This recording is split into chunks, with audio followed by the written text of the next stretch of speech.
Êtes-vous prêt à voyager des frontières de vos peurs aux limites de vos rêves, à rencontrer des mythes et des légendes, des diables et des anges, à vous laisser conduire sur les chemins de l'étrange? Arcanum Fabulas. Saison 1.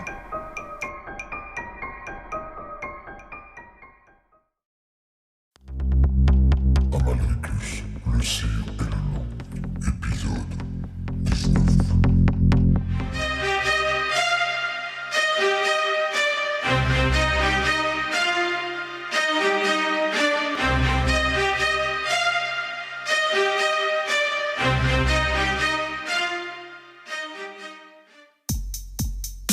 Quand le commissaire arriva devant l'hôpital, Paul Lodès l'attendait à l'entrée des urgences.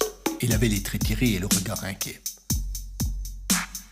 « Salut Paul, où est-il » lança le commissaire dès qu'il aperçut Lodès. « Il est dans une chambre là-haut, viens, je vais te conduire. Puis je redescendrai. Nadia ne devrait pas tarder à arriver, je viens juste de parvenir à la joindre. »« Je ne comprends pas, que s'est-il passé ?»« C'est un routier qui, tôt ce matin, a aperçu au-dessus des marais une sorte de boule de feu. Il l'a vu plonger vers le sol et s'est écrasé dans une grande explosion. Il a d'abord cru qu'il s'agissait d'un petit avion et a immédiatement averti le secours, mais quand ceux-ci sont arrivés, en fait d'avion, ils ont trouvé Flavien à moitié inconscient. Il a juste eu le temps de dire mon nom avant de sombrer dans le coma. Il est blessé et a quelques brûlures très graves.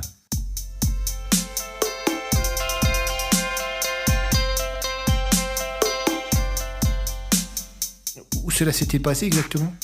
Juste en contrebas du fort de Joux, entre le chemin et le marais. Mais que faisait-il là-bas ?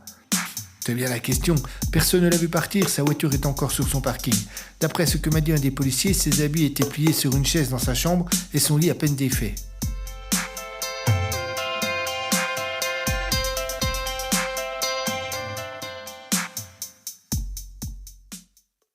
Comme ils discutaient, ils arrivèrent vers la chambre de Flavien et la porte était entr'ouverte.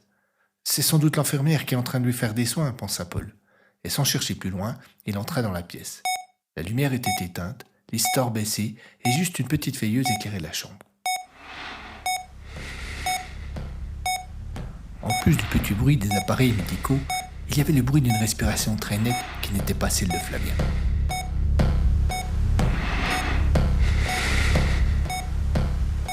Paul et le commissaire sursautèrent en apercevant dans le fauteuil une grande ombre noire assise à contempler leur ami.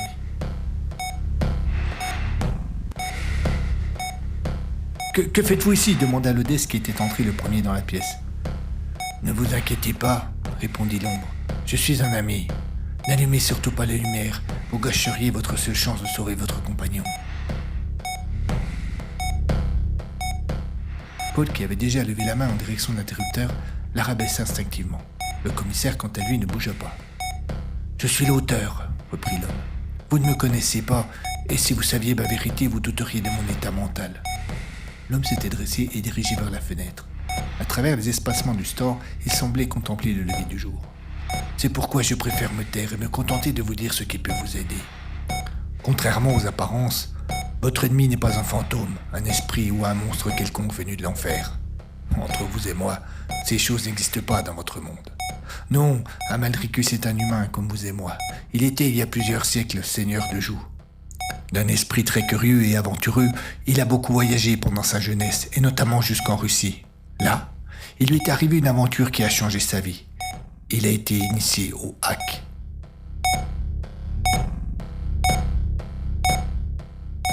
Une connaissance de la nature si complète que certains l'apparentent à l'alchimie, ou même, on devine un sourire, à la magie.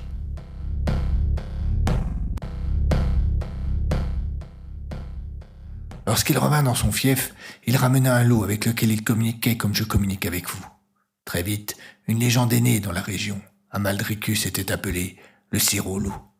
Dès son retour, il ne s'est pas caché de ses connaissances, réalisant des choses qui, à l'époque, pouvaient passer pour des miracles et qui, aujourd'hui, nous sembleraient dérisoires. Certains ont dit qu'il avait fait un pacte avec le malin, et d'autres n'hésitèrent pas à se servir des craintes qu'il engendrait pour le trahir.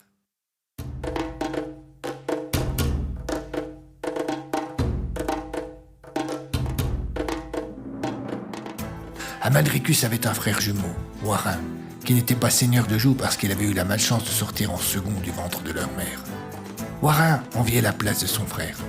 Et c'est pourquoi il n'hésita pas à lui tendre un piège, en lui faisant croire que les paysans l'avaient trahi. Cela se passait un soir d'hiver 1069. Amalricus venait de se coucher et...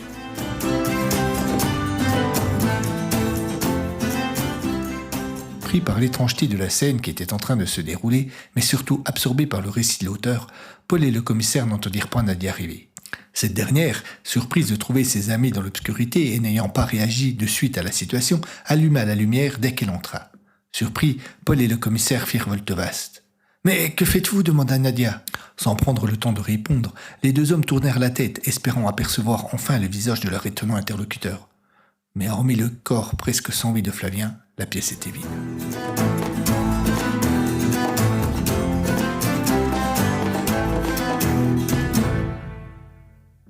Nadia, assise dans la salle d'attente de l'hôpital, écoutait sceptique l'histoire de Paul et de Jacques.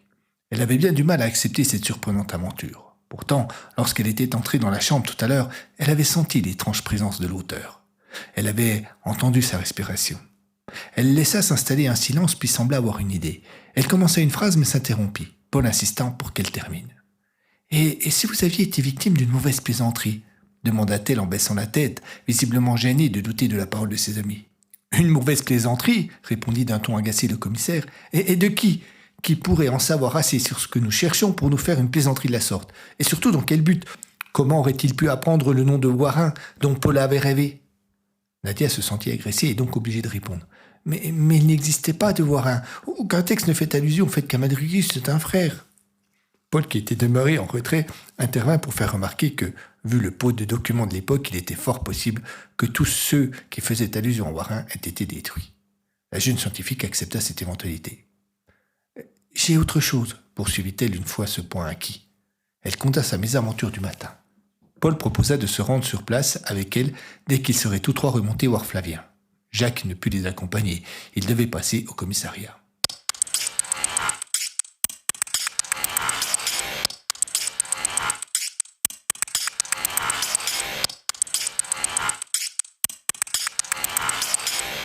Quand les trois amis se séparèrent, laissant Flavien à son triste état, l'obscurité régnait à nouveau.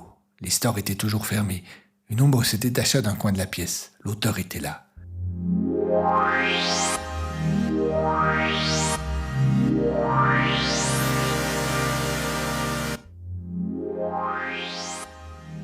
Il resta un grand moment à contempler Flavien et à réfléchir. Lui qui venait d'ailleurs, lui qui venait d'un autre temps, presque d'un autre monde, savait qu'il ne devait pas, pour le moment, intervenir directement dans ces histoires. Mais Amalricus, sa création en quelque sorte, était devenu trop puissant, et son dernier espoir de le vaincre, après toutes ces années, se trouvait désormais tout entier dans trois personnages qui venaient de quitter la pièce.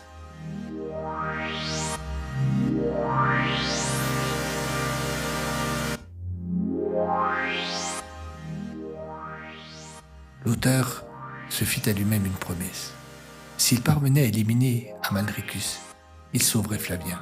Ainsi, Paul, Nadia et le commissaire tenaient entre leurs mains non seulement leur dernière chance de battre enfin Amalricus, mais aussi le sort de Flavien Sénéchal.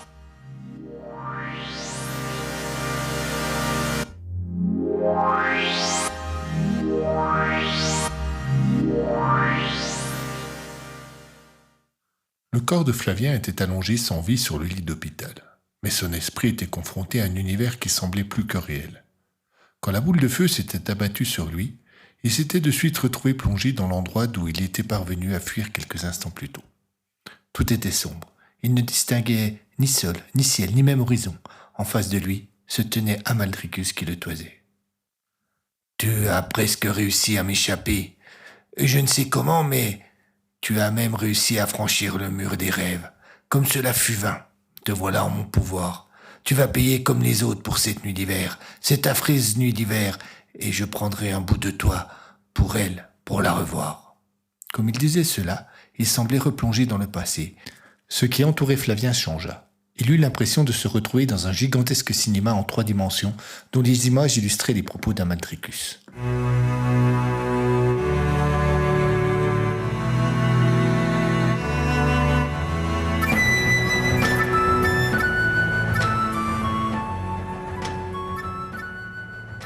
Warin entra dans ma chambre ce soir-là, apeuré, tétanisé. Il est juste le temps de m'expliquer que les paysans se révoltaient et que, aidés par une complicité interne, ils étaient parvenus à entrer dans le château. Il nous fallait fuir, et tandis que nous nous engouffrions dans le passage secret, une seule chose me trottait dans la tête. Où était ma bien-aimée Clémence et l'enfant qu'elle portait? Si jamais ces gueux osaient toucher un seul de ses cheveux, je ferais brûler tout le comté.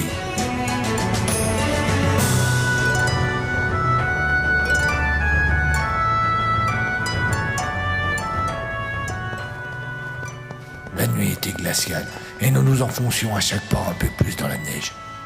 Warin était devant et je le suivais péniblement.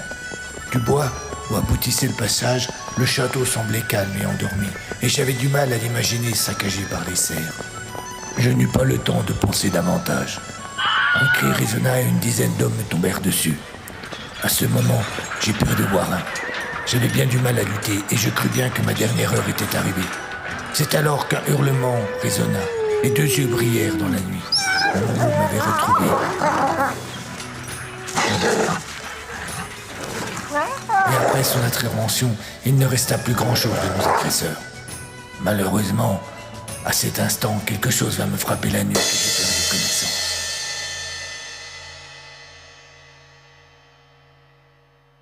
Flavien avait assisté à la scène à travers les yeux d'Amaldricus, et au moment où ce dernier avait reçu le coup, tout était de nouveau redevenu noir. « J'avais, reprit Amaldricus, fait aménager sous le château une pièce creusée à même le roc, où je travaillais à approfondir ma connaissance du monde et du hack. On y accédait par un tunnel dont l'entrée se trouvait dans une petite construction sur le rocher du diable, un peu à l'écart. Les ignorants pensaient soit que je m'y livrais à quelque alchimie, soit que je pactisais avec le diable. Et c'est dans cette pièce que je me suis réveillé. Ces gueux m'y avaient muré, mon loup et moi.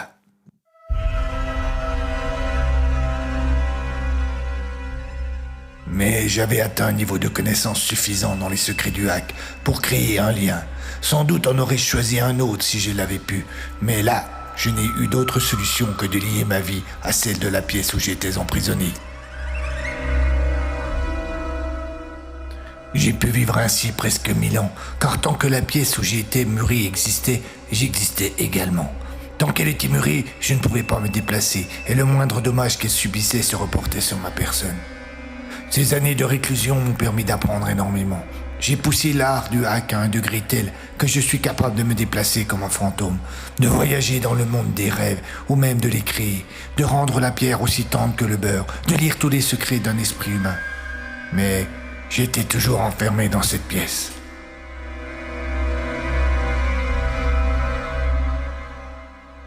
Comme elle était close, je ne pouvais en sortir que par l'esprit. J'ai visité de nombreux cauchemars pendant ces années. J'ai attiré à moi des gens pour puiser leur savoir, mais je n'ai jamais pu me venger vraiment. Un jour, ils ont commis l'imprudence d'ouvrir.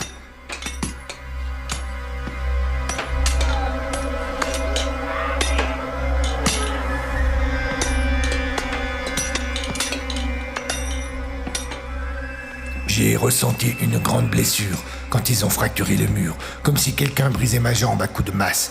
Mais j'étais libre, je pouvais me déplacer et enfin les faire payer. Et puis, ils ont remuré et j'ai dû attendre à nouveau.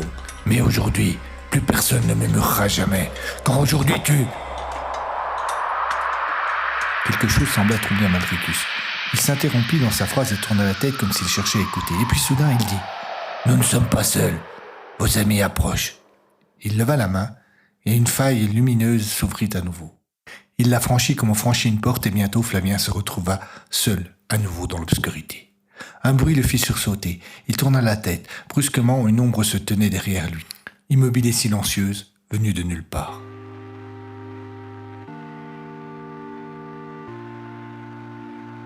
« Qui êtes-vous » ?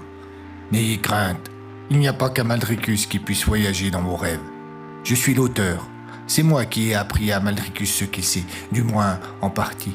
C'est moi qui l'ai créé tel qu'il est, mais aujourd'hui il m'échappe et seuls vos amis et vous pourrez m'aider. Je n'aurai pas de repos avant. Comme pour Amaldricus à cause de son home, Flavien ne parvenait pas à distinguer les visages de son interlocuteur. Ce dernier reprit. Amaldricus veut se venger en tuant les descendants de ceux qui l'ont trahi, en semant la terreur sur ses anciennes terres. pour que personne, plus jamais, n'oublie son nom.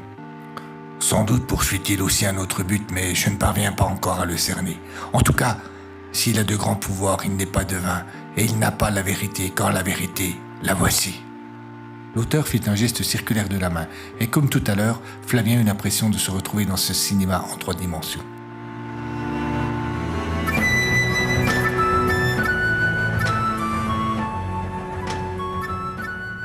Mais il assistait à la scène de l'extérieur, cette fois-ci, et non depuis les yeux d'Amaldricus.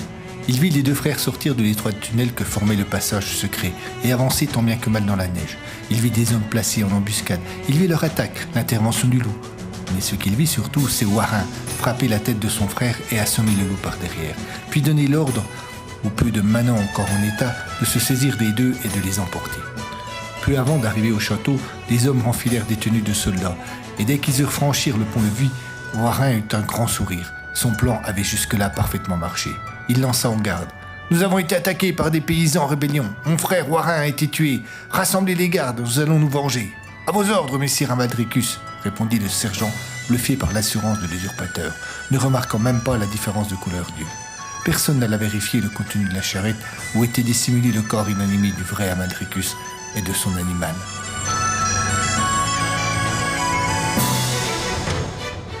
Tout, à nouveau, redevint sombre.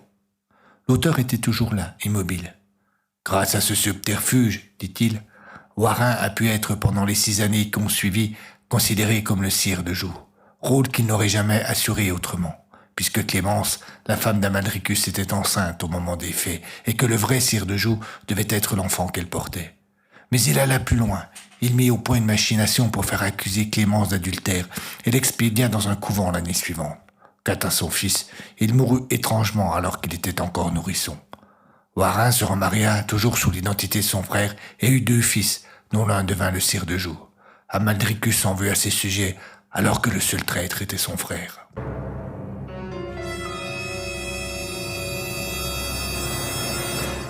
« Mais que pouvons-nous faire » demanda Flavien. « Rien, il est trop tard. Warin est mort et brûle peut-être en enfer s'il existe. Et Amaldricus est devenu un assassin. Il n'y a qu'une solution, détruire Amaldricus, car de toute façon, personne n'effacera 1000 ans de souffrance. Mais comment ? Il faut détruire la pièce que vous appelez le tombeau. C'est son lien, ce qui lui permet de résister au travail du temps. Mais vos amis ne s'en doutent pas, c'est pourquoi je suis là. Et j'ai le pouvoir de vous renvoyer. Dites-leur, vous, ce qu'ils doivent faire.